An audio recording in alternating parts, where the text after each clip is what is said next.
Mesdames et messieurs, bonjour, soyez les bienvenus pour cette nouvelle édition de votre journal de 15 heures, à la une dans l'actualité.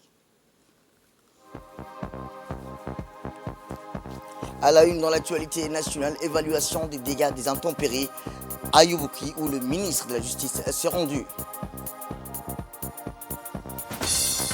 Et enfin, dans l'actualité internationale, les Palestiniens reviennent chez eux pour trouver ruines et désolation à Gaza.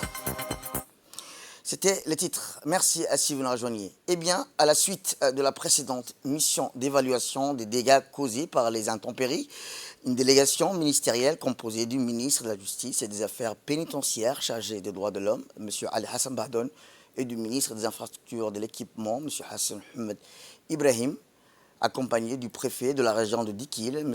Hassan Abduroble, du président du conseil régional, M. Mahal Hussein Ahmed, et des parlementaires de la région se sont rendus à Yobouki.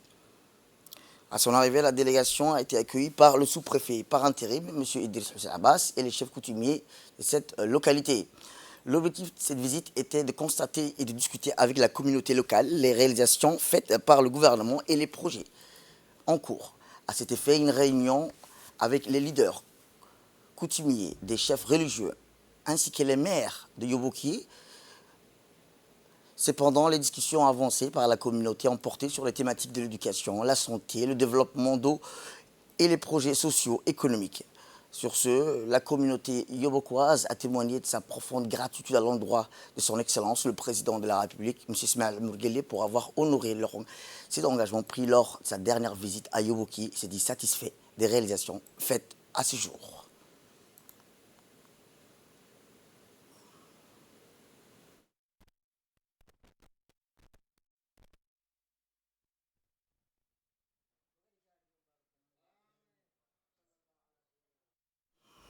Direction le sud, où samedi dernier, une campagne de grande ampleur de dons de sang s'est tenue sur l'esplanade de la préfecture d'Ali Sébié.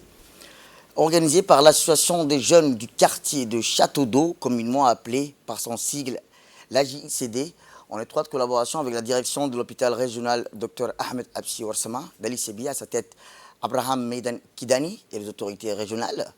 À cet effet, la direction de l'hôpital régional dépêchait sur place une ambulance et clinique moderne de consultation médicale et l'ensemble du personnel soignant de son laboratoire d'analyse sanguine de tous les matériels sanitaires propices au recueil de dons de sang. Aux premières heures de cette matinée, des volontaires de bonne foi et de toutes les catégories sociales ont pris d'assaut l'endroit pour offrir leur sang. À son tour, le ministre de la Santé, Ahmed Roble Abdillah, accompagné de la préfète adjointe Sirida Ouabiri Assoué, préfet par intérim, et du président de l'instance régionale de la décentralisation, Charmaki Hassan Alaleh, et les députés représentants des habitants de la région dans l'hémicycle national, du directeur général de l'hôpital régional, Dr Abraham Meidan Kidani, se sont rendus sur le lieu détente de l'opération de récolte de dons de sang.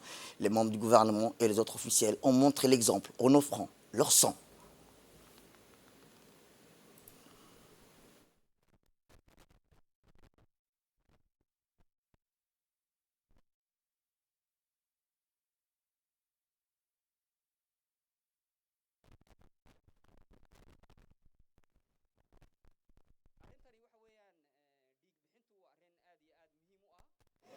waad ogeydeen Charmaki Hassan Alaleh a rappelé que ce don de sang est destiné à l'hôpital régional d'Ali Sébié, un centre hospitalier moderne et bien équipé avec des matériels de soins sophistiqués. Les associés ont compris le bienfait sanitaire de donner son sang pour le receveur malade à sauver et à donner lui-même. Ils ont offert leurs compatriotes malades ce qui est le plus cher de leur organisme, à savoir leur sang. De son côté, la préfète adjointe, Mme Sirida Ouabiri Assoué, a rappelé que la présence du ministre de la Santé ici à Ali Sébié témoigne de l'importance de ce don de sang et de cette campagne de don de sang par son département ministériel. Beaucoup de gens ont peur de donner leur sang, a-t-elle rappelé. Ils pensent que ça va endommager leur santé. Il n'en est rien, comme les spécialistes en matière de santé nous le disent. Cette campagne de don de sang, a-t-elle rappelé, a été un succès total.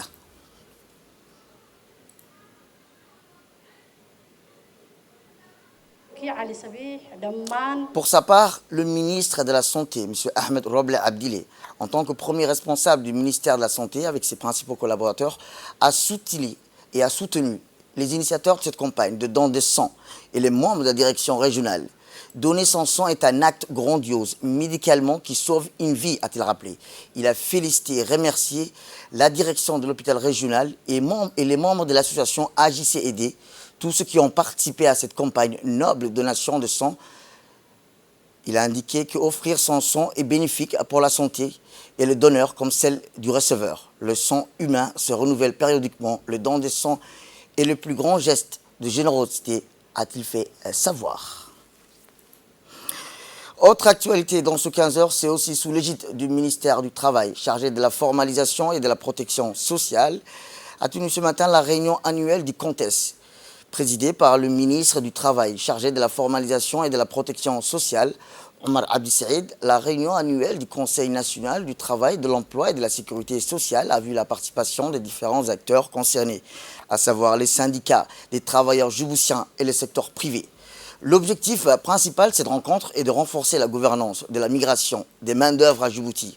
CONTES est une instance tripartite qui constitue une plateforme d'échange et de débat pour les partenaires sociaux, États, employeurs et représentants des travailleurs pour engager une concertation sur les questions relatives à la législation du travail. Lors de cette rencontre, des textes étaient soumis à la réflexion. Il s'agit là du processus de ratification de la Convention de 181 et aussi d'examiner le processus de développement de la stratégie de migration des main-d'œuvre en appliquant des dispositions du Code de travail dans la République de Djibouti.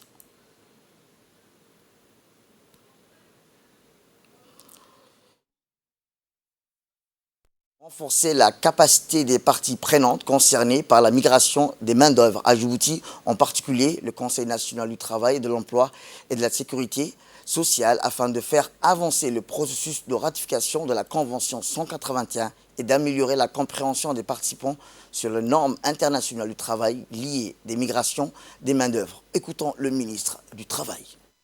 Je suis tout particulièrement heureux d'être parmi vous ce matin et profite de l'occasion qui m'est donnée pour souhaiter la bienvenue aux membres du CONTES, instance de dialogue et de concertation sur toutes les questions qui ont trait au monde du travail. La séance est particulièrement dédiée aux normes internationales ainsi que les droits fondamentaux afférents au travail. Notre pays est membre de l'OIT depuis son accession à la DMATAS et a ratifié pour ce peu plus de 68 conventions, dont 8 d'entre elles représentent le plus fondamental des conventions prioritaires, et sans oublier bien sûr un protocole relatif au travail forcé. Le point à l'ordre du jour est consacré à la ratification de la Convention numéro 581 concernant les agences privées de l'emploi APE.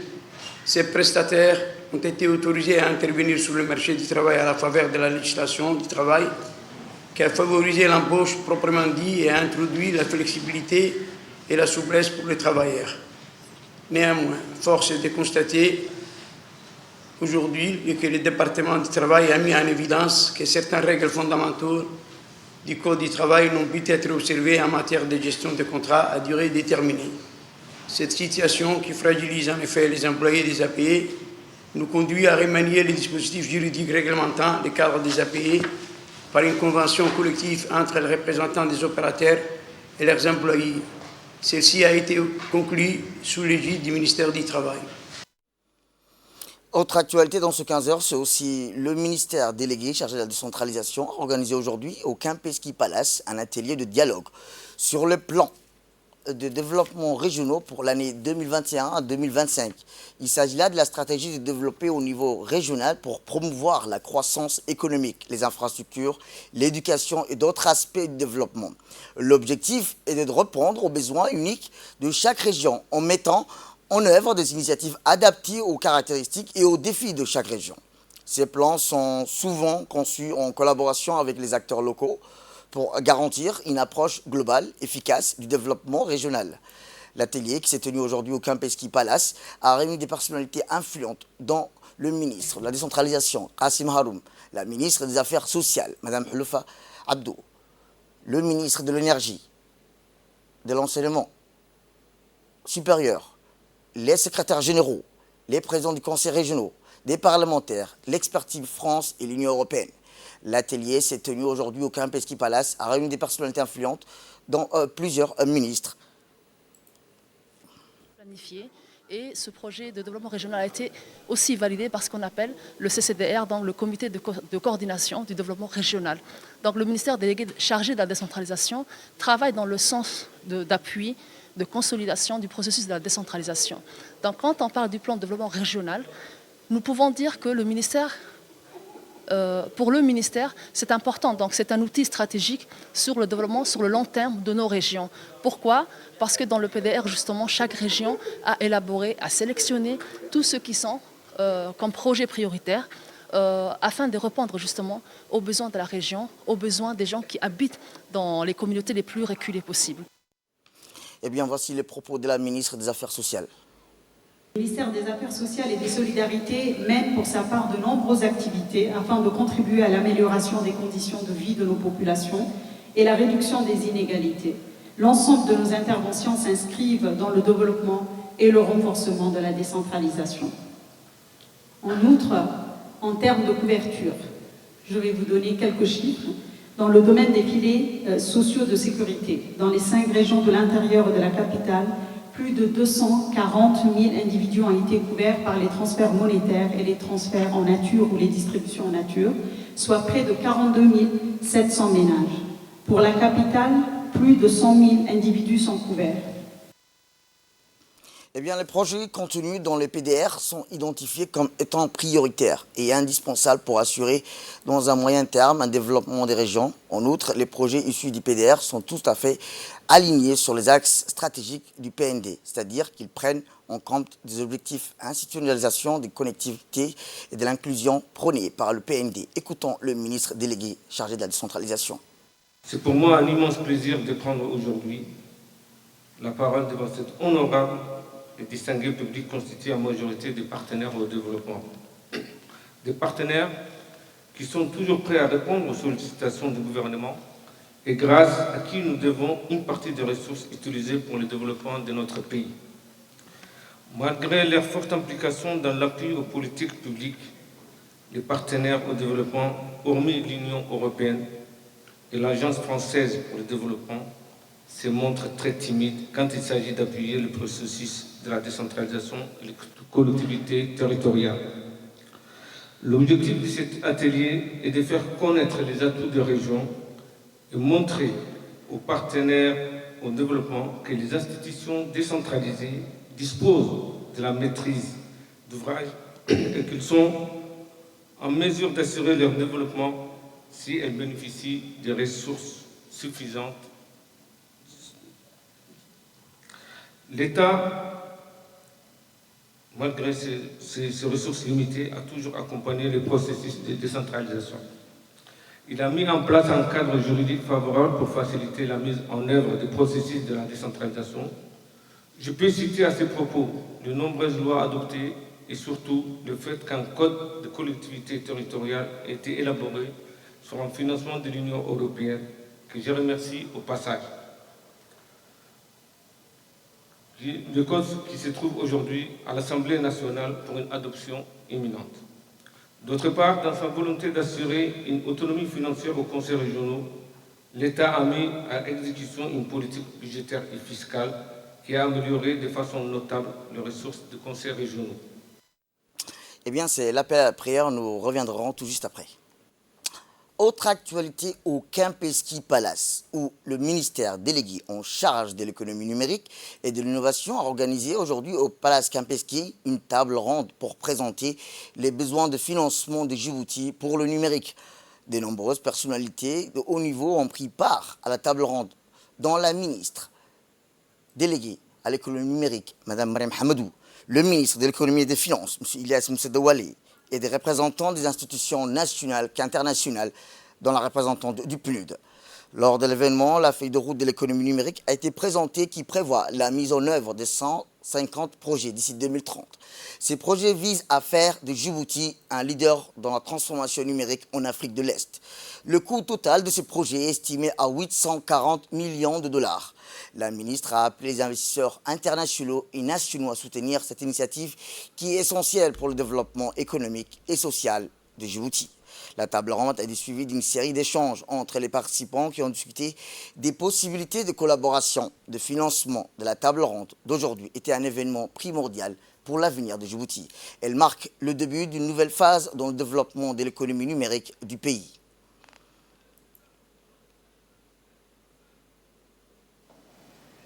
Le PNUD est très honoré de pouvoir jouer un rôle stratégique dans cette initiative en apportant à la fois un appui technique et financier qui s'est matérialisé tout au long du processus d'élaboration de la feuille de route pour la transformation digitale de Djibouti. Nous le savons tous, et cela a été amplifié également par le message de Monsieur le ministre, la transformation digitale offre des opportunités sans précédent pour stimuler le développement économique, renforcer les capacités institutionnelles et améliorer, in fine, la qualité de vie des citoyens. Et au PNUD, je pense pour l'ensemble des systèmes des Nations Unies également, nous croyons fermement que Djibouti, en embrassant pleinement cette transformation numérique, peut réaliser des progrès significatifs et rapides vers les objectifs de développement durable. Eh bien, ce projet vise à faire de Djibouti un leader de la transformation numérique en Afrique de l'Est. Écoutons le ministre. À Djibouti, bientôt vont atterrir des membres de GAFAM, en particulier Facebook et Google, atterriront leurs câbles à Djibouti. Donc, pour nous, c'est très naturel que nous puissions réfléchir autour de l'usage optimal de ces infrastructures. Il y a plusieurs piliers avec des fondations. Les montants que vous voyez de 800 millions de dollars, presque 1 milliard de dollars, ce n'est pas Djibouti qui va investir en tant que gouvernement. L'essentiel de ces investissements vont se faire à travers le secteur privé.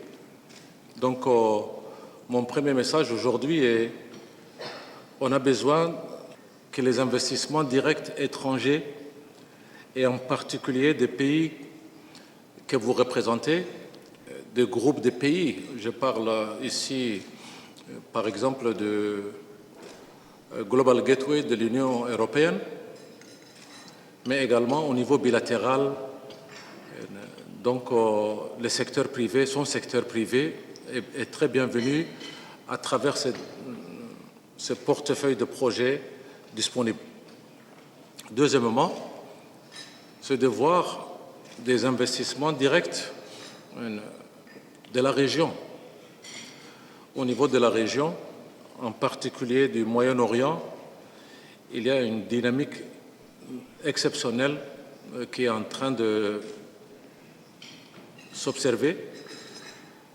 L'Arabie saoudite, le Qatar, les Émirats, le Koweït, le Bahreïn étaient déjà sur la scène, sont tous en train de faire des efforts considérables en termes de transformation, et on le constate. Le Moyen-Orient et la Corne de l'Afrique sont devenus un seul bloc stratégique, géopolitique. Donc ce sont les investissements également de ces pays qui nous intéressent à différents titres. Eh bien, voici les propos de la ministre déléguée chargée de l'économie numérique et de l'innovation lors de la table ronde qui s'est tenue au Kempinski Palace. Aujourd'hui, la stratégie ambitieuse Smart Nation, qui témoigne de la forte volonté politique de Djibouti de développer le numérique. Cette initiative est le résultat d'un effort participatif impliquant divers acteurs clés avec l'objectif de transformer en profondeur notre société et notre économie grâce au numérique, avec un accent particulier sur l'emploi, l'entrepreneuriat et l'innovation. Nous nous trouvons à un moment charnière où le diagnostic a révélé des défis importants, mais aussi des opportunités immenses grâce à notre position stratégique, renforcée par la présence des DICAB sous-marins, Djibouti a le potentiel de devenir un hub numérique régional. Pour y parvenir, il était essentiel de surmonter des obstacles tels que le déficit en infrastructure, des data centres et en capital humain qualifié dans le numérique. La feuille de route repose sur des piliers stratégiques solides visant à développer un gouvernement digital, stimuler l'économie numérique, digitaliser les secteurs traditionnels et promouvoir une participation citoyenne active. Ces piliers sont appuyés par des axes transversaux comme le renforcement du cadre légal, la souveraineté numérique, l'excellence dans les compétences numériques, l'expansion des infrastructures de connectivité. Approuvée en avril 2023 par décret présidentiel, la feuille de route est désormais la stratégie nationale de l'économie numérique. Pour assurer un pilotage stratégique efficace, il a été établi un haut conseil supérieur présidé par le président de la République.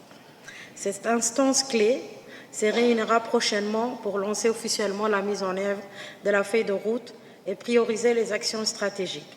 Pour cela, il était important de mobiliser des ressources nécessaires et d'encourager nos partenaires à nous accompagner. On reste toujours à l'hôtel Campescu ou un autre atelier sur les mécanismes et la conception d'une éventuelle taxe carbone a été organisé par le ministère du Budget en collaboration avec le PNUD, présidé par le secrétaire général du ministère du Budget, M. Simonou Bratou, et a vu la participation du directeur général des impôts, le représentant adjoint du PNUD, ainsi que des cadres du ministère du Budget. L'objectif est de renforcer, outiller, se doter d'un bon arsenal législatif, des dispositifs juridiques appropriés pour pouvoir mettre en place cette nouvelle taxation qui répondra à l'adhésion de l'ensemble des opérateurs et des citoyens sur le principe pollueur-payé. La journée d'hier a été réservée à la Direction générale des impôts, les experts de la taxe DG globale pour pouvoir présenter une présentation des pratiques internationales en matière de fiscalité de carbone. La Direction générale des impôts a de son côté présenté la législation existante sur les énergies fossiles. Eh bien, le représentant adjoint du PNUD se réjouit de ce partenariat qui contribuera à instaurer la nouvelle taxation de carbone. Dans le cadre d'un projet de taxation pour les objectifs du développement durable, conclu entre le gouvernement de Djibouti et le programme des Nations Unies pour le développement, PNUD. Permettez-moi tout d'abord d'exprimer ma gratitude envers le ministère du Budget de Djibouti pour son engagement dans le développement durable et son partenariat continu avec le PNUD afin d'aligner la fiscalité et les politiques fiscales à la réalisation des objectifs du développement durable, et particulièrement aujourd'hui à l'objectif du développement durable 13, financement pour le climat. Nous sommes réunis ici dans un moment déterminant où la communauté internationale reconnaît de plus en plus l'urgence d'agir contre le changement climatique. La taxe carbone émerge comme l'un des outils les plus efficaces pour inciter à la réduction des émissions de gaz à effet de serre, tout en mobilisant des ressources financières essentielles pour soutenir les initiatives pour l'action climatique. Eh bien, comme je vous le disais, la Direction générale des impôts a présenté la législation existante sur les énergies fossiles. Écoutons le directeur général. Djibouti, à l'instar des autres pays en développement et de nos pays développés, il y a un certain nombre de taxes qui existent déjà, sur lesquelles la mise en place de la taxe carbone se base. Et ici, à Djibouti, il y a la TIC, qui est en vigueur, la taxe intérieure sur la consommation, la TVA, aussi pour la détermination des prix des produits pétroliers, il y a une contribution de l'Union africaine. Les références sur lesquelles se base pour déterminer le prix des produits pétroliers, il y a aussi les droits d'assises et surtaxes. Il y a un ajustement à la pompe qui est fait sous forme de péréquation. Et au-delà de ça, il y a une législation, un début de législation qui se rapporte à tout ce qui est rapport à la production et à la distribution de l'énergie renouvelable. Pour ce qui concerne la TIC, c'est une taxe qui est supportée, c'est une droit de porte. Elle a fait l'objet d'un amendement en 2014 par la loi de finances 2014 et c'est une taxe due sur l'ensemble des marchandises qui varie de 0 à 23%, qui est calculée sur la valeur des marchandises importées. Plus de précisions, écoutons à présent le secrétaire général du ministère du Budget. Aujourd'hui, nous sommes là parce que pour voir les aspects fiscaux, les aspects de la taxation de cette nouvelle taxe carbone, que éventuellement nous pourrions travailler dessus pour pouvoir la mettre en place après bien entendu analyse et concertation avec les différents acteurs et départements concernés dans les meilleurs délais. Mais le principal objectif de cet atelier aujourd'hui et surtout de cette mission de l'équipe d'experts que nous tenons à remercier le plus chaleureusement possible pour la promptitude et la disponibilité et l'amabilité qu'ils nous ont fait de venir rapidement pour nous expliquer cette nouvelle imposition. Aujourd'hui, l'atelier a pour but de s'imprégner pour l'ensemble des membres et responsables et cadres de la DGI de cette taxation. Bien entendu, nous aurons aussi les ateliers de lundi et mardi où il sera question d'échanges plus élargis. Et nous espérons sortir de cette semaine de séminaires et de formations plus renforcés et plus outillés parce que, in fine, l'objectif final, c'est de se doter d'un bon arsenal législatif et des dispositifs juridiques appropriés pour pouvoir mettre en place cette nouvelle taxation qui, nous l'espérons, saura répondre aux préoccupations de l'ensemble de nos autorités et également à obtenir l'adhésion de l'ensemble des opérateurs, des citoyens de Djibouti, parce que le principe sera du pollueur-payeur. Et effectivement, c'est toujours difficile au tout début dans la mise en place d'une nouvelle taxe, mais nous espérons, donc, avec cette formation et le renforcement des capacités qui s'en suivra, bénéficier d'un maximum d'outils et de dispositifs nous permettant d'aller de l'avant dans cette transition écologique. Autre actualité dans ce 15 heures, c'est aussi dans le cadre de la journée des statistiques africaines. Une cérémonie solennelle a marqué la remise des diplômes aux lauréats de la formation d'ingénieurs statisticiens de l'ANCE à Dakar qui s'est tenue hier. Cet événement revêtait une signification particulière dans le contexte des premiers fruits de la réforme statistique où l'investissement dans la formation des professionnels qualifiés est essentiel pour garantir des données fiables et pertinentes au palais du peuple. En effet, le choix stratégique d'envoyer des ingénieurs et statisticiens djiboutiens se former à Dakar, en Sénégal, témoigne de l'engagement continu du gouvernement envers l'amélioration de la qualité des données et statistiques. De ce fait, cette initiative s'inscrit parfaitement dans le cadre de la stratégie nationale de développement de la statistique, confirmant ainsi la volonté de Djibouti de rester à la pointe de l'innovation statistique en Afrique. Pour ces ingénieurs et statisticiens, le programme de formation, l'ANCE, a offert une expertise de premier plan. Autre actualité dans ce 15 heures, c'est aussi dans le cadre de pièces jaunes pour les jeunes de Gaza. La direction générale de l'Agence nationale des personnes handicapées a lancé ce matin un atelier de ce colloque sur la revue mi-parcours de la stratégie nationale du handicap en partenariat avec le PNUD et l'UNICEF au Palais du Peuple. Ce colloque s'inscrit dans le cadre de la célébration de la Semaine nationale du handicap pour réaliser cette revue à mi-parcours. La stratégie nationale du handicap de l'ANHPH a fait l'appel à l'Institut de recherche et d'indépendance de la Corne d'Afrique.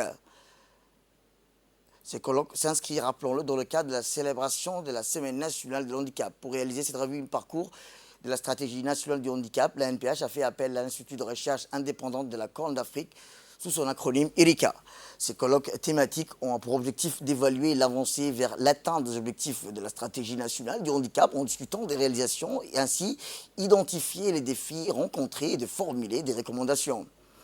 Cet atelier de réflexion a réuni ces colloques et a réuni le secrétaire général du gouvernement, M. Almis Mohamed, du directeur général de l'NPH, de Al Saïd Mahmoud, du président de la commission des droits de l'homme, Ali Soubana Ataye, des partenaires techniques et financiers de l'NPH, des associations des personnes handicapées et les chercheurs de l'Institut ERICA.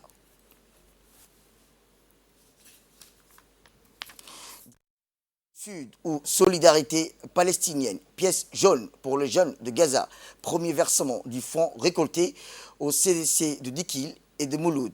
L'initiative de solidarité pour soutenir la cause palestinienne prend une ampleur significative dans la région de Dikil depuis plusieurs jours. Le comité jeune chargé de l'organisation du collecte des fonds s'est mobilisé activement pour orchestrer une opération de solidarité collective remarquable. De la première phase de cette opération de solidarité participative s'est soldée par une réussite. Ce geste de solidarité collective s'est en effet concrétisé par le premier versement bancaire d'un fonds conséquent dédié au peuple frère, marquant ainsi l'engagement de toutes les communautés de la localité de la région de Dikil.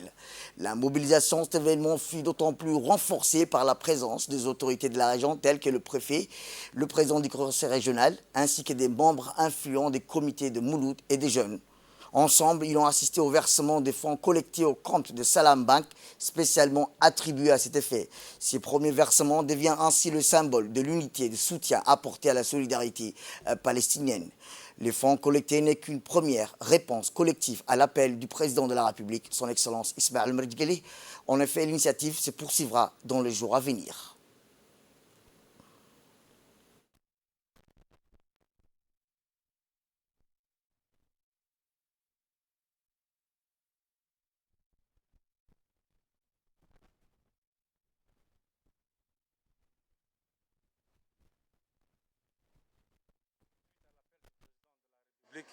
Le 1er novembre 2023, pour la solidarité des Palestiniens, pièce jaune à Gaza, la région de Dikil a pris part à cet événement et ils ont collecté de l'argent dans le CDC et dans l'ensemble de la région.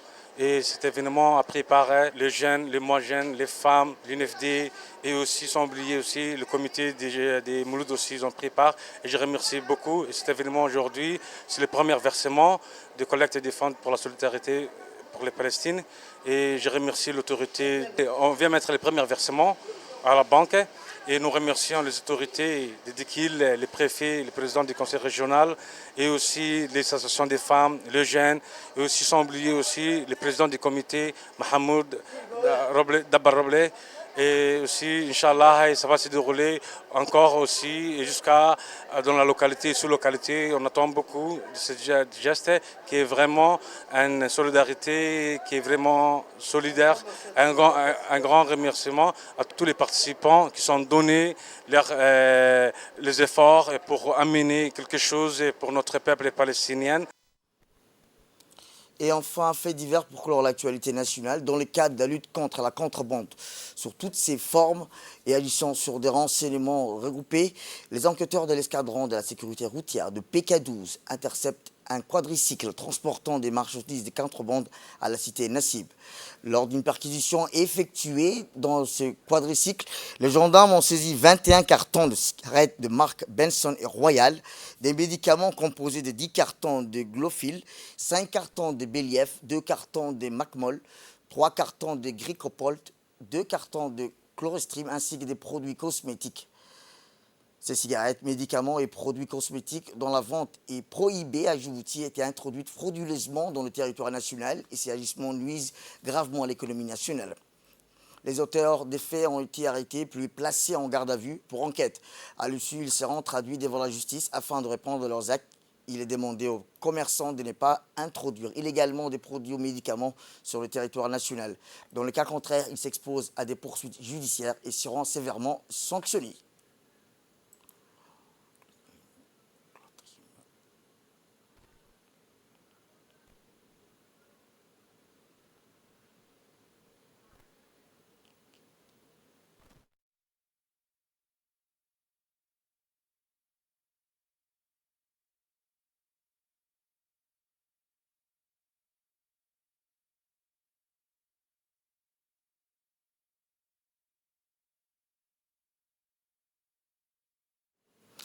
Et enfin, dans l'actualité internationale, le retour des Palestiniens chez eux à Gaza suite à la trêve de 4 jours a révélé un paysage dévasté dans les régions du nord et central de Gaza. De nombreuses habitations et habitants ont trouvé leurs maisons réduites en décombres. Les dégâts étaient si importants que certains n'avaient même pas imaginé une destruction d'une telle ampleur.